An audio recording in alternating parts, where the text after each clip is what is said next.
అత్యంత దేవుని మహాత్మను బట్టి ప్రభు మనకిచ్చినటువంటి యొక్క సమయంలో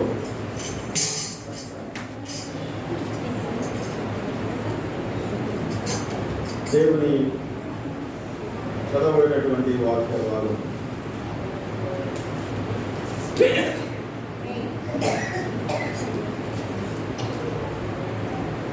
మత్తయి సువార్త 28వ అధ్యాయం. మత్తయి సువార్త 28వ అధ్యాయము. మరి మనం చదివినటువంటి వాక్య భాగంలో 18వ వచనం. అయితే యేసు వారి యొద్దకు వచ్చి, పరలోకమందును భూమి మీదను నాకు సర్వాధికారం ఇవ్వబడి ఉన్నది, కాబట్టి మీరు వెళ్ళి సమస్త జనులను శిష్యులుగా చేయుడి, తండ్రి యొక్కయు కుమారుని యొక్కయు పరిశుద్ధాత్మ యొక్కయు నామములోనికి వారికి బాప్తిస్మం ఇచ్చుచు, నేను మీకు ఏ ఏ సంగతులను ఆజ్ఞాపించినో వాటన్నిటినీ గైకొనవలెనని వారికి బోధించుడి. ఇదిగో నేను యుగ సమాప్తి వరకు సదాకాలం మీతో కూడా ఉన్నానని వారితో చెప్పాను. ప్రార్థన చేస్తాను.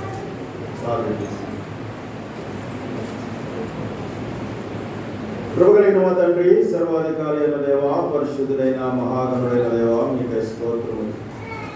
మీ ఉచితమైన కృపను బట్టి, ప్రేమను బట్టి, ప్రత్యేకంగా ఈ ప్రభు దినాన మేము చేరి మిమ్మలను మా ప్రభువా మరి స్తుతించాము, మిమ్మల్ని ఆరాధించాము.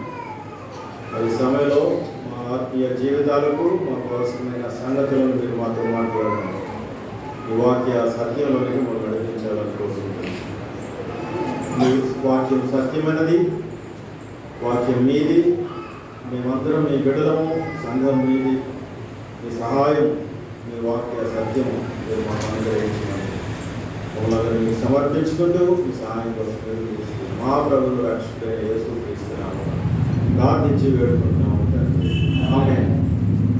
పిల్లరా, గత కొన్ని వారాలు ప్రాముఖ్యమైనటువంటి విషయాలు దేవుడు మనకు అనుగ్రహించినటువంటి దేవుని కృపలో నుండి నిర్మాకాండంలో చాలా సంగతులు మనం ధ్యానం చేస్తూ వచ్చాం. దేవునితో సహవాసం, అలాగే దేవుని ఎదుట మనం ఉండవలసిన స్థితి, పరిశుద్ధత, మరి అలాగే దేవుడు ఆజ్ఞాపించిన విషయాలు, చాలా సంగతులు మనం జ్ఞాపకం చేసుకుంటూ వచ్చాం. మరి ప్రాముఖ్యంగా ఈ దినం దేవుని పరిచర్యలో మన యొక్క పాత్ర అనేటువంటి చాలా ప్రాముఖ్యమైనటువంటి విషయం. దేవుడు తన పరిచర్య విషయంలో అనేకులను ఎలాగ సిద్ధం చేసుకుంటూ, ఎలాగ చెప్తూ వచ్చాడో, మరి ఎలాగ దానిని ప్రారంభం చేస్తూ వచ్చాడో, మరి మనము మోషే దగ్గర నుండి కూడా నిర్గమకాండంలో చాలా సంగతులు మనం ధ్యానం చేస్తూ వచ్చాము. దేవుని పరిచర్య చాలా ప్రాముఖ్యమైనది. ఈ భూమి మీద దేవుడు మనలను నిలిపి, దేవుడు మనలను బలపరిచి ఈ భూమి మీద మనలను నడిపిస్తూ ఉండగా, మరి దైవ పరిచర్య చేయడానికి, దేవునితో సహవాసం కలిగి ఉండడానికి, దేవుని పరిచర్యలో మనము ముందుకు వెళ్ళగలగడానికి దేవుడు మన మీద చాలా బాధ్యతలు ఉంచాడు. మనందరం కూడా దేవుని పరిచర్యలో మరి పాత్రలుగా మనం వాడబడాల్సినటువంటి వారుగా దేవుని పరిచర్య మరి మనం ఆలోచన చేయవలసిన వారుగా ఉన్నాం. యేసుక్రీస్తు ప్రభు ఆయన తన శిష్యులకు జ్ఞాపకం చేస్తూ 11 మంది శిష్యులు యేసు తనకు నిర్ణయించిన గలిలయ కొండలకు వెళ్ళి యేసు ప్రభు ఇచ్చినటువంటి ఒక గొప్ప ఆజ్ఞ ఏంటయ్యా అంటే, పరలోకమందును భూమి మీదను నాకు సర్వాధికారం ఇవ్వబడింది, నాకు సర్వాధికారం ఇవ్వబడింది, కాబట్టి మీరు వెళ్ళి సమస్త జనులను శిష్యులుగా చేయండి, తండ్రి యొక్క కుమారుని యొక్క పరిశుద్ధాత్మ యొక్క నామంలో వారికి బాప్తిస్మం ఇవ్వాలా. దైవ పరిచర్య దేవుడు చెప్పాడు, మన ప్రభు అయినటువంటి యేసుక్రీస్తు చెప్పాడు, మీరు వెళ్ళాలి. వెళ్ళి మీరు ఏం చేయాలి అని అంటే, సమస్త జనులను శిష్యులుగా చేయాలి. నీ పని, ఈ ఆజ్ఞ. దేవుని పరిచర్య విషయంలో దేవుడు మనకు ఆజ్ఞ ఇచ్చాడు. యేసు ప్రభువును నమ్ముకున్నటువంటి వారు, విశ్వాసం ఉంచినటువంటి వారు ఈ ఆజ్ఞలోనికి రావాలి. ఈ ఆజ్ఞలో మనం ఉండాల్సినటువంటి వారు ఉన్నాం. ఏంటంటే ఈ లోకంలో మనము దేవుని పరిచర్యను ముందుకు తీసుకువెళ్ళవలసినటువంటి వారుగా ఉన్నాం.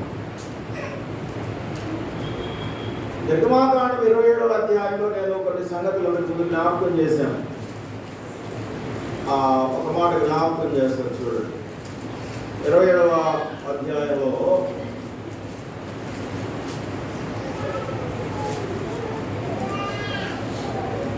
అక్కడ దీపము వెలిగించేటువంటి విషయం, నిత్యము ఆ దీపం వెలుగుతూ ఉండాలా.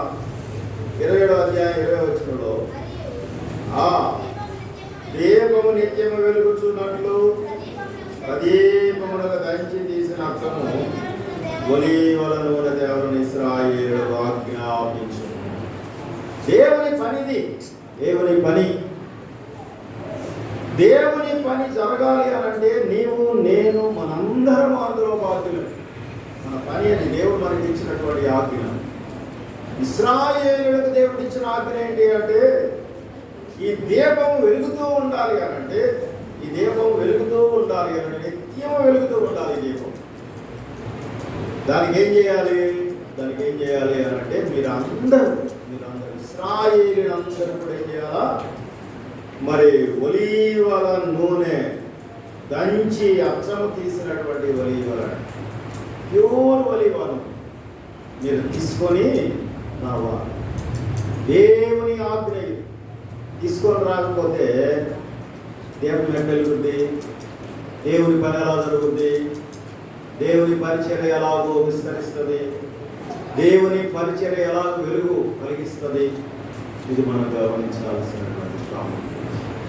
దేవుడు అందుకే వారికి ఆజ్ఞాపించినటువంటి ఆజ్ఞ నిత్యము వెలుగుతూ ఉండనట్లుగా మీరు చేయాల్సిన పని ఏంటంటే దానికి అవసరమైన నూనెను మీరు తీసుకొని రావాలి. అందరి బాధ్యత, అందరి కొరకు దేవుడు ఇచ్చినటువంటి ఆజ్ఞ. నీకు నాకు మనందరికీ ఆ దీపం వెలుగుతూ ఉండాలా, ప్రకాశిస్తూ ఉండాలా. దానికి నీవు నేను చేయాల్సిన పని ఉంది. అట్లాగే ఈ భూమి మీద మన ప్రభు అయినటువంటి యేసుక్రీస్తు మనకు అప్పగించి వెళ్ళినటువంటి పని ఏంటి అంటే ఆయన నీకు నాకు ఆజ్ఞాపించినటువంటిది, ఇదిగో సమస్త లోకానికి వెళ్ళి మీరు సువార్త. యేసు ప్రభు యొక్క మరణ పునరుద్ధరణల గురించి తెలియజేయాలి. నశించిపోతున్నటువంటి వారి పక్షంగా నువ్వు చేయాల్సినటువంటి పని చాలా ఉంది. దేవుడు ప్రభు అన్నాడు, పరలోకమందును భూమి మీద నాకు సర్వాధికారి ఇయ్యబడింది, నేనే అధికారి, నేను మీ పక్షంగా ఉన్నా, నేను మీకు ఆజ్ఞాపిస్తున్నా, నేను నీ అధికారిగా, నాకు సర్వాధికారం ఉన్నది, నేను నిన్ను నడిపించగలను. అందుకనే నువ్వేం చేయాలి అని అంటే ఈ లోకంలోనికి దేవుని పరిచర్య తీసుకొని వెళ్ళాలి. అంత మాత్రమే కాదు, అనేక మందిని క్రీస్తు యొద్దకు నడిపించాలి. ఆయన శిష్యులుగా చేయాల్సినటువంటి బాధ్యత ఉంది. తండ్రి మరి అక్కడ చెప్పబడిన తండ్రి యొక్క కుమారుని యొక్క పరిశుద్ధాత్మ యొక్క నామంలో వారికి బాప్తిస్మం వారిని సంఘంలో చేర్చబడాలి. ప్రియులారా, గమనించినట్లయితే మనకు ముందుగా మనం అనేక మంది మిషనరీలు మనం చూస్తాం, అనేక మంది సేవకులను మనం చూస్తాం. ఈ ఆజ్ఞలను అనుసరించినటువంటి అనేక మంది దైవజనులు వారు ఎంతో అత్యున్నతమైనటువంటి స్థితిలో ఉన్నటువంటి వారైనా వారికి ఉన్న ఆస్తులు విడిచిపెట్టి, వారికి ఉన్న ఐశ్వర్యాలను విడిచిపెట్టి, వారి బంధువులను విడిచిపెట్టి, వీళ్ళరా గమనించండి, వారికి ఉండే సమస్త సౌకర్యాలను విడిచిపెట్టి వారు దేవుని పరిచర్య కోసం, ఇదిగో ఈ ఆజ్ఞ కోసం నేను దేవుని పరిచర్యలో నేను భాగస్థుని కావాలి. దేవుని పరిచర్యను నా వంతుగా నేను విస్తరింప చేయాలి. అనేకులను శిష్యులుగా ప్రభువుకు చేయాలనే ఉద్దేశంతో వారికి ఉన్న సౌకర్యాలను కూడా విడిచిపెట్టి అనేక మంది ఇదిగో మన దేశానికి వచ్చినటువంటి సేవకులు, ఇంగ్లాండ్ దేశం నుంచి, అలాగే మరి అమెరికా దేశం నుండి, ఇంకా ఆయా ప్రాంతాల్లో నుండి అనేక మంది మిషనరీ, అనేక మంది సేవకులు ఇదిగో మన మధ్యకు వచ్చి వారు ప్రకటించినటువంటి సువార్త. విలియం కేరీ గురించి మనందరికీ తెలుసు కదా, మనందరికీ తెలుసు. విలియం కేరీ ఈ భారతదేశానికి వచ్చినప్పుడు బహు భయంకరమైనటువంటి దురవస్థలో ఉన్నటువంటి స్థితులు చూశాడు. అందుకనే ఆయన చేసినటువంటి పరిచర్య ఎలాంటిది అంటే తన్ను తాను పోషించుకుంటూ దేవుని పరిచర్య నిమిత్తము ఎంతో ప్రయాసపడిన వాడిగా ఉన్నారు. ఈ బైబిల్ ట్రాన్స్లేషన్స్లో ఆయనే ప్రముఖమైనటువంటి పాత్ర పోషించారు. ఆయన తన మీద తర్జుమా చేయడానికి ప్రయత్నించి ఆయన దాదాపు 16 భాషలు నేర్చుకున్నాడు భారతదేశానికి వచ్చి. ఎందుకోసం అంటే ప్రభు ఇచ్చినటువంటి ఆజ్ఞను నెరవేర్చడానికి, దేవుని పరిచర్యను మనం విస్తరింపచేయాలి. పండితుడయ్యాడు ఆయన మరి చేసినటువంటి పరిచర్య మనం చూస్తే ట్రాన్స్లేషన్ చేసి, బైబిల్ ట్రాన్స్లేషన్ చేసి, అప్పుడు ఉన్నటువంటి మరి ఈ పరికరాలు, ఈ యొక్క యంత్రాలు ఏమి లేవు. ఆయన రాసి దాన్ని కంపోజ్ చేసుకోవాలి. మరి బైబిల్ ప్రింట్ చేయడానికి ఆ యొక్క ముద్రణ యంత్రం కూడా మొట్టమొదటి తీసుకొని వచ్చాడు భారతదేశం. మరి అలాంటి పరిస్థితుల్లో బైబిల్ను అంతా కూడా తర్జుమా చేసి మరి ఆయన అన్ని రెడీగా పెట్టుకొని ప్రింటింగ్ కోసం సిద్ధం చేసుకొని ఆయన ఇంటికి వెళ్ళేసరికి వెనకాల ఒక వ్యక్తి పరిగెత్తుకుంటే వాళ్ళ దగ్గర ఉండే వ్యక్తి పరిగెత్తుకుంటూ వెళ్ళాడు. ఏమన్నాడు? అయ్యా, ఇదిగో నీ ఆఫీస్ అంతా ఏమైపోతుంది, ఎంతో కష్టపడి రాసి రాసి రాసి నిద్రాహారాలు లేకుండా ప్రయాసపడి తాను సిద్ధం చేసుకున్నటువంటి ఆ రాసి పెట్టుకున్నటువంటివన్నీ కూడా రేపొద్దు ప్రింటింగ్కి ఇవ్వాల్సినటువంటి పత్రాలన్నీ జరిగాయి. అంత భయంకరంగా, అంత బాధ. అయినా మరలా ప్రారంభం చేసి ఈనాడు మనకు తెలుగు బైబిల్ ఈరోజు మనకు చేతిలో ఉన్నదంటే ఆయన చేసిన పరిచయం. ఎందుకోసమో తెలుసా? మన ప్రభు అయినటువంటి యేసు క్రీస్తు ఇదిగో ఈ సర్వలోకానికి వెళ్ళి నువ్వు చేయాల్సినటువంటి పరిచర్యలో ఇదిగో నువ్వు భాగస్వామి. ఈ మధ్యాహ్న కాల సమయంలో మాటలు మనం గ్రహించినట్లయితే దేవుని పరిచర్యలో మన పాత్ర కూడా చాలా ప్రాముఖ్యమైనది. విలియం కేరీ చేసినటువంటి పరిచర్య ఎంతో విస్తారమైనది భారతదేశంలో. అలాగే ఈ మిషనరీస్గా మన ముందుకు వచ్చినటువంటి అనేక మంది బ్యాప్టిస్ట్ మిషనరీలు కానివ్వండి, లోదరన్ మిషనరీలు కానివ్వండి, లేకపోతే సైడ్ సిఎస్ఐ మిషనరీలు కానివ్వండి, వీళ్ళరా వారు ఈ భారతదేశంలో మన దగ్గరికి వచ్చి వారు చేసిన పరిచయం ఎక్కడెక్కడి నుంచో వేరే దేశం వాళ్ళకి ఉన్నవారిని వదిలేసి మన కొరకు ఎందుకు వచ్చారండి? ఇదే ఆజ్ఞ. యేసు ప్రభు ఏం చెప్పాడు? సర్వలోకానికి వెళ్ళి సర్వ సృష్టికి మరి సువార్త ప్రకటించాలి. అనేకులను శిష్యులుగా చేయాలి, లేకపోతే నశించిపోతారు. వాళ్ళు నశించిపోతారు. వారికి తండ్రి యొక్క, కుమారుని యొక్క, పరిశుద్ధాత్మ యొక్క నామంలో బాప్తిస్మం ఇచ్చి సంఘంగా చేర్చుకున్నారు. దేవుని సంఘంలో చేర్చబడ, దేవుని సంఘంలో నీవు నేను మనందరం ఈనాడు ఆరాధిస్తున్నాము అని అంటే ఎంతో మంది చేసినటువంటి పరిచర్య. పిల్లరా, అదే పరిచర్య, అదే ఆజ్ఞ, అదే విషయం దేవుడు నీకు నాకు కూడా అప్పగిస్తున్నాడు. ఈ దీపము వెలుగుతూ ఉండాలంటే ఏం చేయాలండి? దీపం నిత్యం వెలుగుతుండాలంటే ఏం చేయాలి? నీవు నేను అచ్చము తీసినటువంటి ఒలీవ నూనెను తీసుకొచ్చి ఏం చేయాలని మనము కోసి దాన్ని వెలిగిస్తూ ఉండాలి. నీ బాధ్యత, నా బాధ్యత. ప్రియులారా, ఈ మాటలు మనము గ్రహించినట్లయితే దేవుని పరిచర్య విషయంలో మనం ఆలోచన చేయాలి. దేవుని సంఘంగా మనం ఉన్నప్పుడు దేవుని పరిచర్య విషయంలో మనం ఆలోచన చేయకపోతే మనము ఎక్కడ వేసిన గొంగళి అక్కడే అన్నట్టుగా మన జీవితాలు అలాగే ఉండిపోతాయి. దేవుని ఆజ్ఞను అనుసరించిన వారం అవుతాం మనం. అందుకనే ప్రియులరా, దేవుని పరిచర్యలో నీవు నేను మనందరము పాత్ర పోషించాలి. మనం అనుకోవచ్చు దేవుని పరిచర్య అంటే దేవుని పని అని అంటే మనం అనుకోవచ్చు, ఏదో ఇక్కడ నిలబడి సువార్త చెబితేనే, దేవుని వాక్యం చెప్తేనే, లేకపోతే నిలబడి వాక్యాన్ని బాగా బాగా బోధిస్తేనే అదే దేవుని పరిచర్య అని మనం అనుకోవచ్చు. అది కాదు పరిచర్య. అదొక్కటే కాదు. అది పరిచర్యే, కానీ అదొక్కటే కాదు పరిచర్య. పరిచర్య, దేవుని పరిచర్య అంటే సువార్త ప్రకటన చేయడం. అంత మాత్రమే కాదు, దేవుని మహిమ కొరకు, దేవుని రాజ్య వ్యాప్తి కొరకు మనం చేసే ప్రతి పని దేవుని యొక్క పనే. దేవుని రాజ్య విస్తరణ కొరకు నీ బాధ్యత, నా బాధ్యత చాలా ఉంది.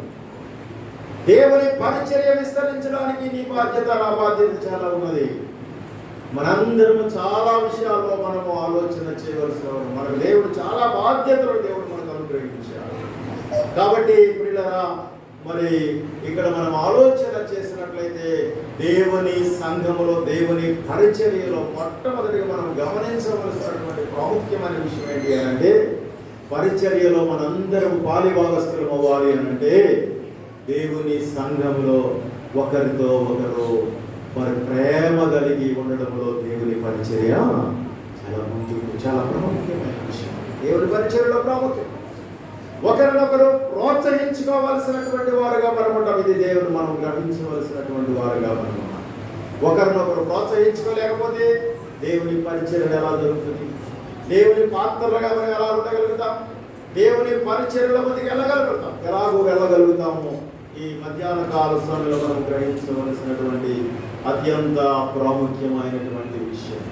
దేవుని పరిచర్యలో మనం స్వార్థ చెప్పడం ఒకటే మరి దేవుని పరిచర్య.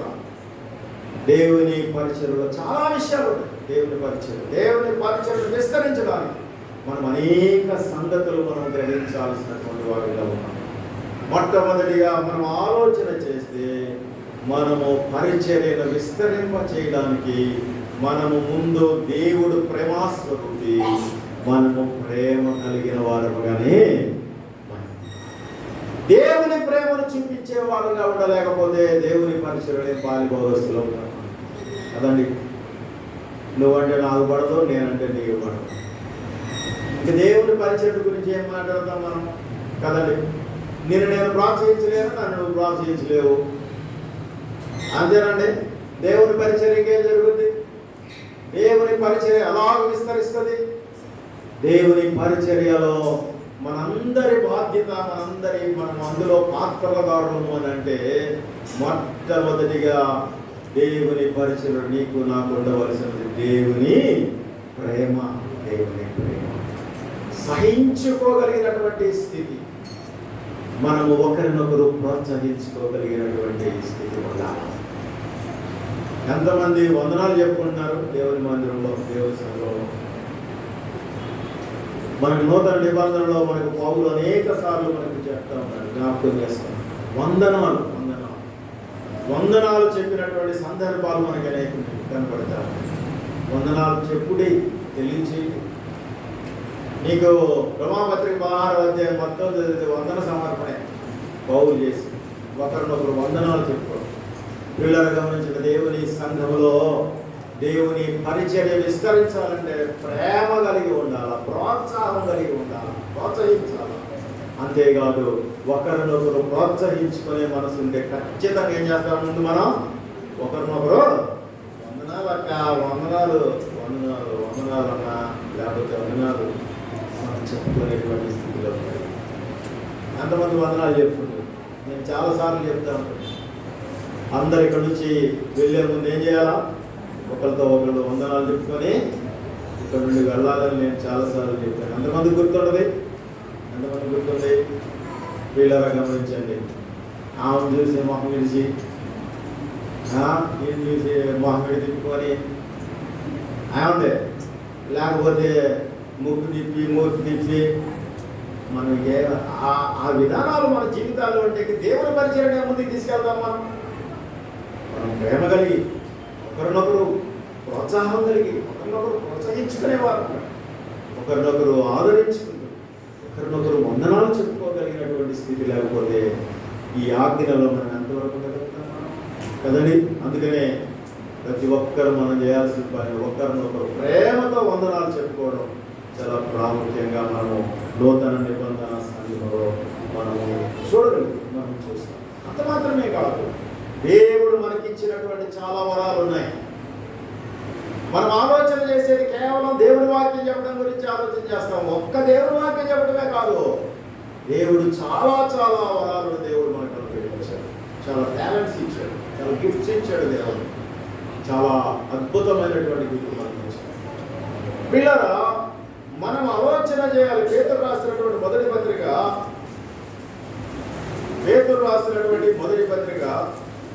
4వ అధ్యాయము 10వ వచనం.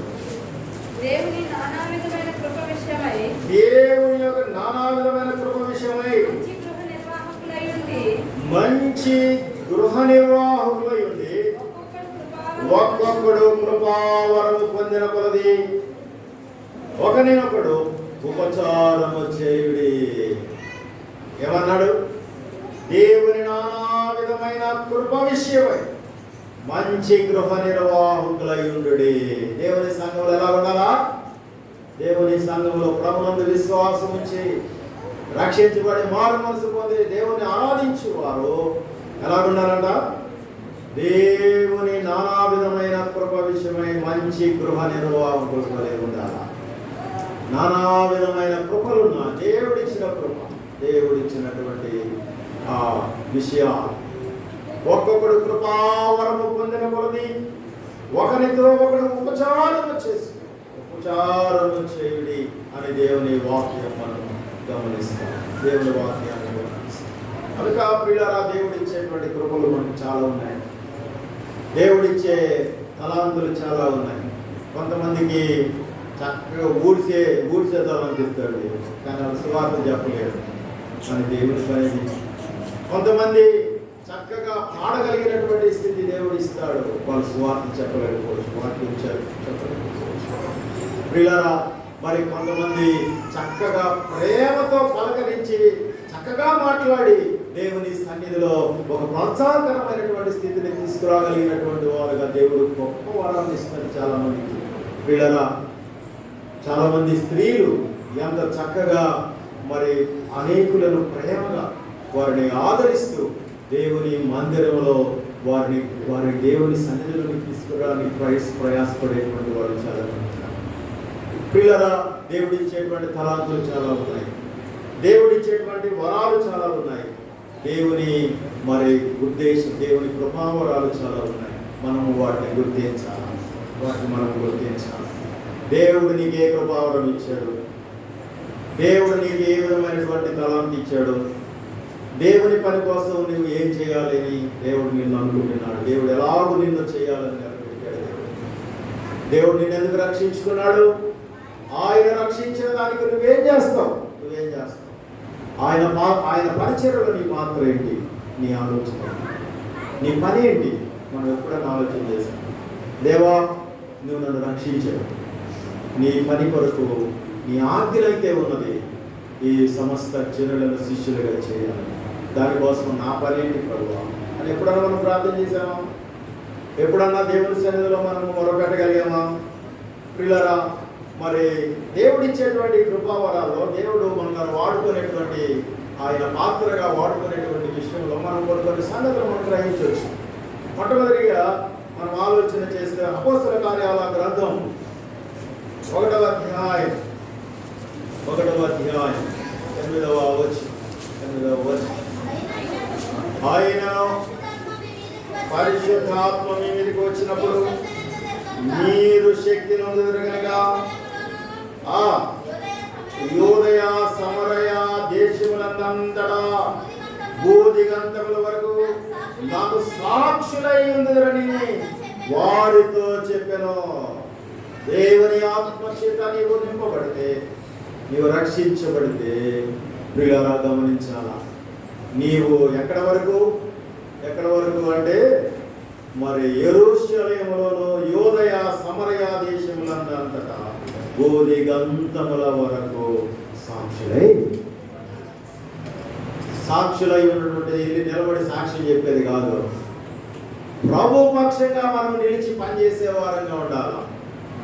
ప్రభు పక్షంగా మనము ప్రభు పరిచర్యలో మనము సహకరించేటువంటి వారంగా మనం ఉండాలి. దేవుని పరిచర్య చాలా ప్రాముఖ్యమైనది. ఈ లోకంలో దేవుని రాజ్యం విస్తరించాలి, దేవుని పరిచర్య విస్తరించాలి. 2025 సంవత్సరాలు అయింది ఇప్పటికి ఈ భారతదేశంలోకి సువార్త వచ్చింది. ఇంకా ఎక్కడ ఉన్నామంటే అక్కడే ఉన్నట్టుగా ఉంది. ఎన్ని సంవత్సరాలు అయింది ఇప్పటికి? 2000 దాదాపుగా 25 సంవత్సరాలు దాదాపుగా కదా. మొదటి శతాబ్దంలో తోమా వచ్చాడు సువార్త తీసుకున్నాడు. కానీ ఇప్పుడు మన పరిస్థితి ఎలా ఉన్నది అనంటే అసలు దేవుని పరిచర్య గురించినటువంటి ఆలోచన లేనటువంటి వారంగా ఎలాగున్నాము అనంటే చాలా మరి కదలనటువంటి పరిస్థితులు. మూమెంట్ ఏమీ లేదు, అసలు కదలికలు లేవు. దేవుని పరిచర్య అంటే ఆశ లేదు, దేవుని పరిచర్యలో పాల్గొనాలనేటువంటి ఆలోచన లేదు, దేవుని పరిచర్యలో మనం ముందుకు వెళ్ళాలి అనేటువంటి దాని గురించినటువంటి ఆశ, ఆలోచన, ఆతృత ఏ మనకు 2025 సంవత్సరాల నుంచి సువార్త చెబుతూనే ఉన్నారు. భారతదేశం వాక్యాలు చెబుతూనే ఉన్నారు. ఇప్పటికీ ఏం కదలికలేమి. యేసు ప్రభు ఒకసారి అన్నాడు, ఓయ్ బెత్సయిదా పరాజీనా, నీ దగ్గర ప్రకటించినటువంటి సువార్త అక్కడ దూరు సీజన్లోకి వెళ్ళాక ప్రకటన చేసి వాడికి ఎప్పుడో మారు మనసు భయంకరమైన వాళ్ళు మారు మనసు పొందేవాడు. పిల్లరా గమనించండి, దేవుని వర్తమానం వినబడుతున్నా, దేవుని మాటలు వినబడుతున్నా, దేవుని సేవ కనబడుతున్నా, దేవుని పరిచర్యని పొందుతున్నా, నీవు అసలు కదలేకపోతున్నావంటే, కదలికెళ్ళావంటే, పరిచర్యలో సహకరించడానికి నువ్వు ముందుకు రాలేకపోతున్నావంటే ఏమనాలి? నిన్ను ఏమనాలా మనం చెప్పండి. దేవుని ఆజ్ఞలను మీరుతున్నటువంటి వారు. దేవుడు ఎన్ని అవకాశాలు దేవుడు మనకిస్తున్నాడు. స్వార్థ పరిచర్య విషయంలో మనం ముందుకు వెళ్ళాలా, స్వార్థ పని విషయంలో మనం సాధించాలి. పిల్లరా గమనించండి. అంత మాత్రమే కాదు, మత్తయి సువార్త 25వ అధ్యాయం, లూకాసు సువార్త చూడండి. లూకాసు సువార్త 22వ అధ్యాయము, లూకాసు సువార్త 22వ అధ్యాయము 26వ వచనం. మీరైతే ఎలాగ ఉండరాదు, మీలో గొప్పవాడు చిన్నవాని వలె, అధిపతి పరిచారకుల వలె ఉండాలా. గొప్పవాడెవడు? ఇక్కడ దేవుని వాక్యంలో మనకు తెలియజేయబడుతుంది. మీరైతే ఎలాగూ ఉండరాదు, మీలో గొప్పవాడు చిన్నవాని వలె ఉండడం. దేవుని పరిచర్యను విస్తరించడానికి, దేవుని పరిచర్యను మనము ఉజ్జీవంగా ముందుకు తీసుకెళ్ళడానికి కావలసినటువంటి అద్భుతమైన లక్ష్యం ఏంటో తెలుసు. దేవుని పరిచర్యలో మనల్ని మనము తగ్గించుకొని ఉండేటువంటి, మనమేదో ప్రభుత్వం చేసి మనం ఏదో గొప్పవాళ్ళుగానో రాజులుగానో మనమేదో మన స్థాయిని చూపించుకునే వారంగా దేవుని పరిచర్యలో ఉండకూడదు. దేవుని పరిచర్య ముందుకు పోదు అట్లాగా. పిల్లరా గమనించండి. నేను చూడు, నా గొప్పదనం చూడు, నా ఆస్తి చూడు, నా ఐశ్వర్యం చూడు, నా పలుకుబడి చూడు, లేకపోతే నాకుండే స్థాయి చూడు అని అనుకుంటే దేవుని పరిచర్య ఉంటుంది. దేవుని పరిచర్య ప్రభు అన్నాడు, ఇదిగో దేవుని సేవలో, దేవుని పరిచర్యలో ఎలా ఉండాలి అని అంటే, మీరు గొప్పవారైనా సరే చిన్నవారి వలె ఉండాలి. అప్పుడు కదా దేవుని పరిచర్యలో నీ పాత్ర నెరవేర్చి. కొన్ని సంఘాలు, నేను చాలా సంఘాలు చూశాను, పెద్ద సంఘాలు, విశ్వాస సంబంధమైనటువంటి సంఘాల్లో మనం చూస్తే చాలా ఎంతో ఒక రాష్ట్ర మరి ఒక స్టేట్ ఆఫీసర్ అయి ఉండి, ఒక ఐఏఎస్ అయి ఉండి, లేకపోతే ఒక అద్భుతమైన పెద్ద ఆఫీసర్లు అయి ఉండి, వారు అన్నం వడ్డించు కింద కూర్చొని ఉండే వారికి గోంగూర పట్టు వేయడం, లేకపోతే సాంబార్ పోయడం వాళ్ళు చేసిన తర్వాత నేను చూసినటువంటి సందర్భాలు ఆశ్చర్యపోయినటువంటి సంగతులు అందరూ లేచిన ఇస్రాయేలు అనేటువంటి దేవుని పరిచయం తీసుకొని వెళ్ళి బయట పరిచర్యలో ముందుకు వెళ్ళినటువంటి అనేక మంది పెద్దవారు వారు ఎలాంటి వారు ఉన్నారంటే చిన్నవారుగా పరిచర్య చేస్తారు. అందుకనే ఆ సంఘాలు విస్తరించాయి. వీళ్ళ గమనించారు. మేము గొప్పవాళ్ళం అనుకుంటే దేవుని పరిచర్యలోని దేవుని పరిచర్యలో నీ భారం, నీ బాధ్యత, నీ పాత్ర ఏంటంటే నిన్ను నువ్వు తగ్గించుకొని ప్రభు యొక్క పరిచర్య ముందుకి హెచ్చించాలా. ప్రభు పరిచర్య హెచ్చించాలా, నిన్ను నువ్వు తగ్గించుకోవాలా. ఇది మనం గ్రహించవలసిన అత్యంత ప్రాముఖ్యమైన విషయం. దేవుని పరిచర్యలో మనము ఇతరులకు సేవ చేసేటువంటి పరిచర్య చాలా ప్రాముఖ్యం. చాలా మందికి ఈ యొక్క దేవుడు చాలా టాలెంట్స్ ఇస్తాడు. దేవుడు చాలా అద్భుతమైనటువంటి కృపావరాలను ఇస్తాడు. చాలా మంది చక్కగా సమస్యలో ఉన్నవారిని ఆదరించగలుగుతాడు. ఒకవేళ అది నేను చేయలేకపోవచ్చు, నా వల్ల కాదు, నేను దేవుని వాక్యాన్ని చెప్పగలుగుతాను, కానీ ఒకవేళ నిన్ను ఆదరించేటువంటి టాలెంట్ నా దగ్గర లేకపోవచ్చు. కానీ చాలా మంది జీవితాలు చూస్తే ఎదుటి వాళ్ళని ప్రేమించి దేవుని పరిచయం నిమిత్తం వారికి సహకరించేవారు, వారికి సహాయం చేసేటువంటి వారుగా, ఇబ్బందుల్లో ఉంటే వాళ్ళు పలకరించేవారుగా, లేకపోతే వారు ఆర్థికపరమైనటువంటి విషయాల్లో ఉంటే నీ దగ్గర ఉన్న దాన్ని కొంత ఇచ్చి వారిని ఆదుకునేటువంటి వారుగా ఈ పరిచర్యలే ఇవన్నీ పరిచర్యలే. ఇవన్నీ దేవుడు మనకి ఇచ్చినటువంటి పాత్ర. దేవుని పరిచర్యలో మన పాత్రలు ఇవి. పిల్లలా గమనించండి, మనం అనేకులను ప్రోత్సహించేటువంటి వారుగా ఉండలేకపోతే దేవుని పరిచర్య ముందుకు సాగు. మత్తయి సువార్త 25వ అధ్యాయము 40వ వచనం. 40వ వచనంలో మనం చూస్తే, అందుకు రాదు మిక్కిలి అల్పులైన ఈ నా సహోదరులలో ఒకరిని మీరు చేసింది కనుక చేసిన నిశ్చయముగా మీతో చెప్పుచున్నానని వారితో నేను మిక్కిలి అల్పులైన ఈ నా సహోదరులు.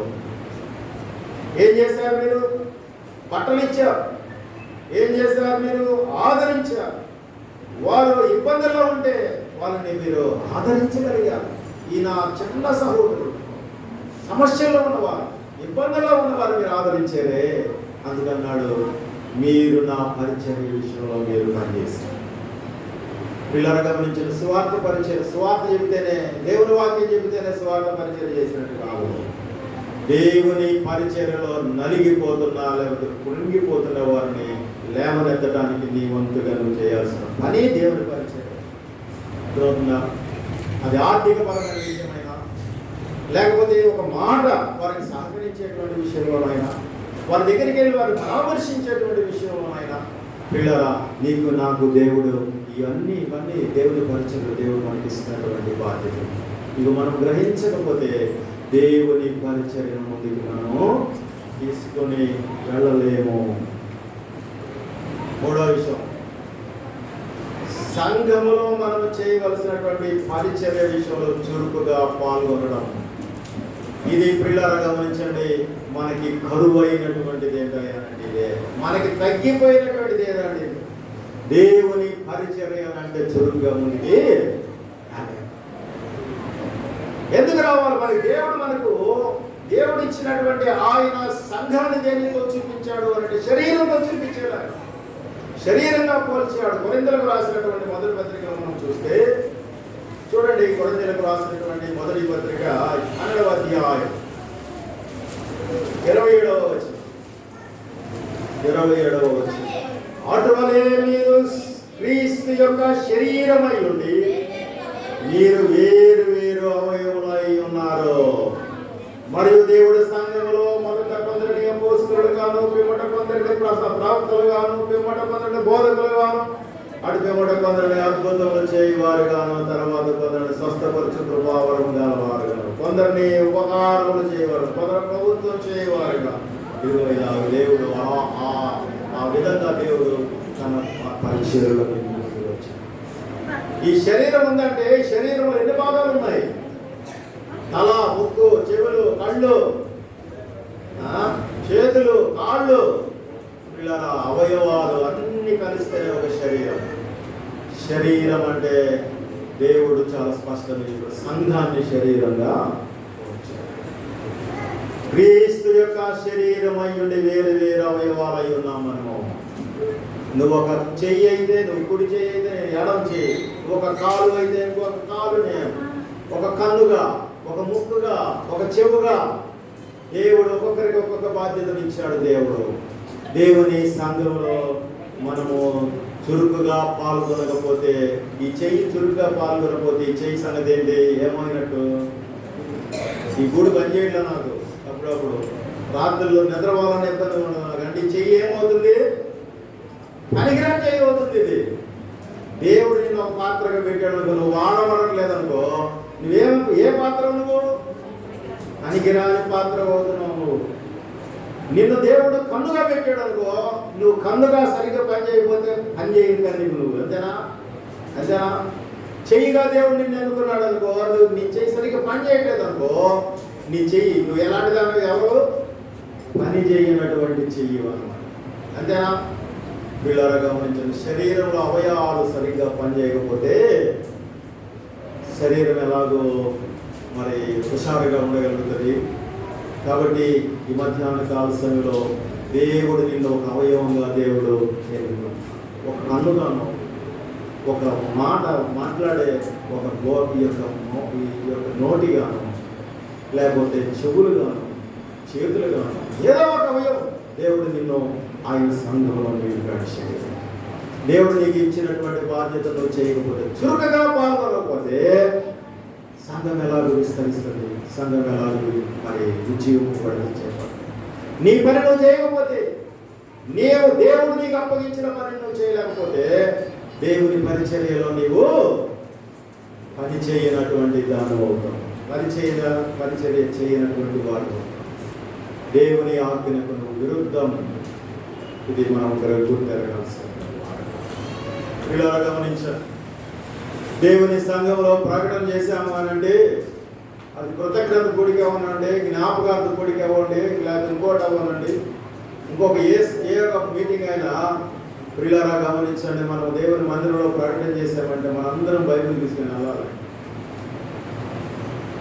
మనకి కరువు అయింది ఏంటయ్యా అంటే, ఎన్ని పాటలు పాడినారు, వాక్యం చెప్పినారు, వాక్యం ముగించేటప్పుడు మాత్రం చిన్న ఒక్కొక్కళ్ళు వస్తూ ఉంటారు అక్కడికి కృతజ్ఞత గుడికి, లేకపోతే ఎవరి దగ్గర జరిగేటువంటి గుడికి. అంత నువ్వు చురుగ్గా పాల్గొనలేకపోతున్నాడే, దేవుని దగ్గర నువ్వు ఏం చెప్పగలుగుతావు? దేవుని సన్నిధిలో నువ్వు ఎలాగో నువ్వు ఉండగలవు, ఎలాగో నువ్వు దేవుని ఆజ్ఞలను పాటించగలుగుతావు. వీళ్ళరా గమనించండి, మనము దేవుని పరిచర్యలో చురుగ్గా పాల్గొనలేకపోతే మనము దేవునికి అవిధేయులమైనటువంటి అవయవాలమే. పని చేయనటువంటి అవయవాలమే. కాలు పని చేయట్లేదు అనుకో, కాలు సచ్చుపడిపోయినట్టే. చెయ్యి పని చేయట్లేదు అనుకో, చెయ్యి చిన్నగా సచ్చుపడుతున్నట్టే.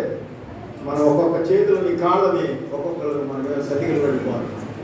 వీళ్ళరా గమనించండి, దేవుని పరిచర్య విషయంలో మనము కూడికల విషయంలో పాల్గొనాలా, దేవుని సంఘంలో మరి దేవుని కార్యక్రమాలలో మనము చురుకుగా పాల్గొనాలా. అది దేవుని పరిచర్య. దేవుని పరిచర్యలో నీ పాత్రది, నీ పాత్ర. ఇది మనము గ్రహించాల్సినటువంటి వారిగా మనం ఉన్నాం. ఈ విషయాలు మనం ఆలోచన చేస్తే చాలా సంగతులు మనం గ్రహించవచ్చు. నేను మీకు మన గ్రూప్లో కూడా నేను పెడతా, ఇదంతా నేను మంచి తయారు చేస్తే దీన్ని మీకు పంపడానికి నేను పంపుతాను. నేను ఈ దీంట్లో పెడతా, చదవండి, అందరూ గ్రూప్లో పెడతా, అందరూ చదవండి. దేవుని పాత్ర విషయంలో మనం ఆలోచన చేయాలి. దేవుని పాత్ర, దేవుని పనిలో, దేవుని పాత్రలో మనందరం, దేవుని అవయవాలము, దేవుని శరీరంలో మనందరం అవయవాలు. దేవుని పరిచర్య విషయంలో బాధ్యత తీసుకోవాలి. మనం దేవుని పరిచర్య విషయంలో చురుకుగా పాల్గొనాలి. లేకపోతే మన జీవితాలను దేవుడు ఎలాగో హెచ్చిస్తాడు. ఎలాగో దేవుని పరిచర్యను మనం ముందుకు తీసుకెళ్ళాలి. దేవుడు నీ మీద పెట్టిన భారాన్ని నువ్వు జరిగించలేకపోతే, మోయలేకపోతే, మరి మన జీవితాల్లో ప్రభు ఎంత అద్భుతమైనటువంటి పరిచర్య మన కొరకు చేశాడు. ఆయన నీ కొరకు బలియాగం అయ్యాడు, నీ కొరకు ప్రాణమే పెట్టాడు కదా, నీకోసం తన రక్తమంతటిని కార్చాడు. ఆయన అత్యున్నతమైనటువంటి స్థితిలో తన కీర్తి ప్రతిష్టను విడిచిపెట్టి భూమి మీదకి ఎన్నిక లేని వాడుగా వచ్చాడు నీ కోసం నేను రక్షించడానికి. ప్రభు కోసం నువ్వేం చేస్తావు? ఆయన పరిచర్యలో నీ పాత్ర ఏంటి? ఆయన పరిచర్యలో నీ యొక్క పని ఏంటి? దేవుడు నిన్ను ఏ విషయంలో దేవుడు నిన్ను వాడుకోవాలని ఇష్టపడుతున్నాడు దాన్ని నువ్వు కనుగొనాలా. వాక్యం చదవండి, దేవుని వాక్యం చదవండి, దేవుడు అర్థం చేస్తాడు. దేవుని సన్నిధిలో మోకరించి ప్రార్థన చేయండి, దేవుని సన్నిధిలో మొదలుపెట్టండి, దేవుడు నీకు అర్థం చేస్తాడు నువ్వేం చేయాలో. ప్రియులారా గమనించి మధ్యాహ్న కాల సమయంలో మాటలు జ్ఞాపకం చేస్తున్నాను. సర్వలోకానికి వెళ్ళి సర్వ సృష్టికి సువార్త ప్రకటించేసి అనేకులను క్రీస్తు యొక్క తీసుకొని శిష్యులుగా చేయాల్సిన బాధ్యత దేవుడు మనకు ఆజ్ఞాపించాడు. కాబట్టి ఈ మధ్యాహ్న కాల సేవలో దేవుని వాక్యం విన్నటువంటి నీవు నేను మనందరం దేవుని పరిచర్యలో మనందరము పాత్రలము, ఆయన శరీరంలో అవయవాలము అనేటువంటి సంగతి జ్ఞాపకం చేసుకొని మన దేవుడు అప్పగించినటువంటి పనిని మనం ముందుకు తీసుకుని వెళ్ళడానికి ప్రయాసపడాల్సినటువంటి వారు. లేకపోతే మనం పని చేయని అవయవాలు. ఈ విషయాన్ని జ్ఞాపకం చేసుకొని దేవుని ఆజ్ఞలకు మనము లోబడకపోతే ఏం ప్రయోజనం? దేవుని ఆజ్ఞలను త్రోసివేసిన వాళ్ళు. కాబట్టి మధ్యాహ్న కాలంలో మనం ఆలోచన చేసుకుంటాం, పరిశీలన చేసుకుంటాం. ప్రభు పరిచర్యలో మన పాత్ర ఏమై ఉంది ఈ మధ్యాహ్న కాలంలో జ్ఞాపకం చేసుకొని పరిచర్య నిమిత్తము మనం ముందుకు వెళ్ళాలి. దేవుడు ఈ మార్గం అన్నిటిలో బలపరిచిన